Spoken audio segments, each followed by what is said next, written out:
Hi guys, welcome to another painting video. This time, again, we're going to do something different. I'm not sure if someone did try it before, but either way we're going to do it, that's for sure. We're going to use 3 colors. We're going to mix it with hairspray. Yep, kind of strange, but I think there's a lot of ingredient and a lot of product mixed with this thing.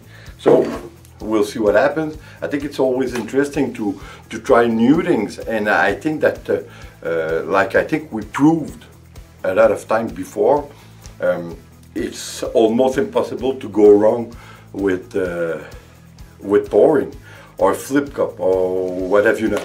So again, we'll see what happens, and then come back afterwards. We're going to talk about it. Let's go.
Okay, so what can I say except wow?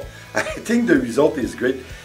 Again, as I'm talking to you, of course, my painting is not quite dry since I just made it, but as I'm speaking to you, there's a lot of things happening. There's a lot of cells that are being created. I think it takes time because first, like always, I did put a lot of acrylic on my canvas, like always. I like it more than less, so of course I think that way we never have under canvas without too much paint. It's not what I wanted to say, but anyway, I guess you catch my drift. Anyway, guys, I think like you saw, I think it's a lot nice. I'm not sure. I think it resembles a bit when we do it with white glue and silicone. Still, there's a small difference in it. I think in some place it's more refined. The details are more defined and more fluid. They go with each other. I think they mix well with each other, better than with other products that we did use before. Well, again, it's a question of taste, but what I can see right now is that there's part of the yellow that is getting less and less bright to give place to yellow cells and a bit of mix of yellow, white and black under it. I think it's very nice. I think it's, well, I have to admit that I was very excited to try it because it's been a while since I did try something that I wasn't sure about, but this time I really wasn't sure what would happen, and frankly, again, I'm very satisfied. I think it's gonna look crazy good once dry. I hope it stays as great looking as it is now, because I think it's gonna be one hell of a technique, and who would have thought with hairspray, should I say. So guys, I hope you enjoy. I hope you're gonna try it because of course even less than other products, I think it's one of the less expensive one to try, and up to now it's crazy how good it is. So I hope you like it because like always it's subjective, to each his own, but I think that there's a lot of people who's gonna like this one, that's for sure. So guys, like always, thank you. I hope you're gonna come back, and well, like always, please subscribe, leave a comment and share. It's always appreciated. See you on the next painting video. Take care guys. Ciao.